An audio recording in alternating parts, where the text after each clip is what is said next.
Ranting, raving, lying, deflecting. Donald Trump was at his very worst on the Philadelphia debate stage on Tuesday night.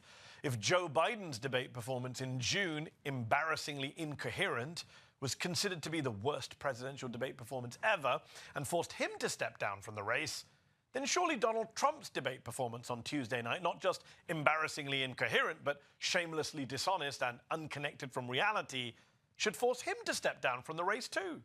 But no, that'll never happen. Number one, because Trump is shameless. Number two, his party is full of cowards. They don't have a Nancy Pelosi to push him out. And number three, our media continues to grade him on a curve. Yes, the New York Times on Wednesday morning on its homepage summarized the debate as, in fierce debate, Harris baits a defensive Trump. Not just defensive Trump, dishonest Trump, deluded Trump, deranged Trump. But they'll never say that. The debate was more than an hour and a half long on ABC, and pretty much every pundit, focus group, Insta poll agrees that Harris won and Trump lost. Even Trump's loyalists know he lost because they're busy being snowflakes, whining and complaining that the moderators were biased. Winners don't complain about the moderators. But what do we actually learn of value, of importance from this debate? Here are 5 things I think we learned that mattered. Number one, Donald Trump is unfit for high office. For any office. He didn't just lie shamelessly, brazenly, repeatedly. For example, in this exchange on COVID. We had the greatest economy. We got hit with a pandemic. And the pandemic was not since 1917, where 100 million people died, has there been anything like it. We did a phenomenal job with the pandemic. We handed them over a country where the economy and where the stock market was higher than it was before the pandemic came in. Nobody's ever seen anything like it. We made ventilators for the entire world. We got gowns, we got masks, we did things that nobody thought possible. And people give me credit for rebuilding the military. They give me credit for a lot of things, but not enough credit for the great job we did with the pandemic. To be clear, his leadership during the pandemic was perhaps the worst in the world. He suggested people put disinfectant in their arms, and he may have sent ventilators abroad, but he didn't have enough here at home. As for gowns, doctors and nurses in America had to wear trash bags while bodies piled up in New York streets.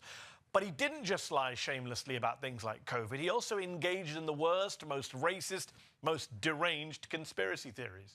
What they have done to our country by allowing these millions and millions of people to come into our country, and look at what's happening to the towns all over the United States. And a lot of towns don't want to talk. It's not going to be Aurora or Springfield. A lot of towns don't want to talk about it because they're so embarrassed by it. In Springfield, they're eating the dogs, the people that came in. They're eating the cats. They're eating the pets of the people that live there. And this is what's happening in our country, and it's a shame. Yes, in 2024, the Republican nominee for president of the United States, lathered in bronzer, stood up on a live television debate stage and shouted about migrants eating your pets. They might as well just have nominated Alex Jones to be their candidate, or another internet troll. Number two, it's too easy to bait Donald Trump. Just too easy.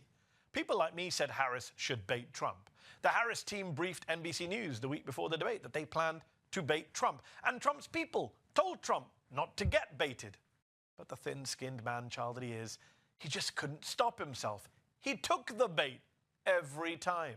I'm going to actually do something really unusual, and I'm going to invite you to attend one of Donald Trump's rallies, because it's a really interesting thing to watch. You will see during the course of his rallies, he talks about fictional characters like Hannibal Lecter. He will talk about windmills cause cancer. And what you will also notice is that people start leaving his rallies early out of exhaustion and boredom. And I will tell you, the one thing you will not hear him talk about is you. You will not hear him talk about your needs, your dreams, and your desires. And I'll tell you, I believe you deserve a president who actually puts you first, and I pledge to you that I will. It's that Harris ding of his rallies that provoked the orange narcissist to make his crazy claim about migrants eating pets. Yes, his response to Harris saying he says crazy stuff at his rallies was to say crazy stuff at the debate. Stable genius. He's a stable genius. Number three, you can fact-check Donald Trump in a debate. We were told it couldn't be done. It was against the rules. Trump is too hard to stop in his tracks. Not true.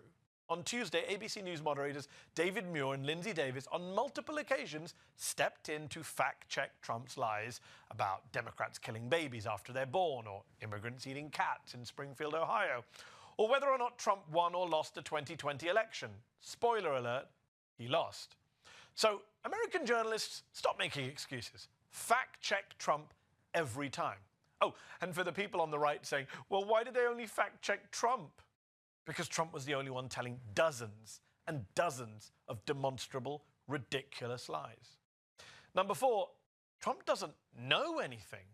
He can't talk about policy. His rants about tariffs, about other countries supposedly paying for tariffs, they don't, we do, exposed him as a liar and an ignoramus.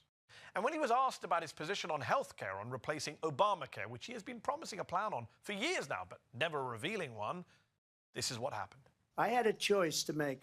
Do I save it and make it as good as it can be, or do I let it rot? And I saved it. I did the right thing.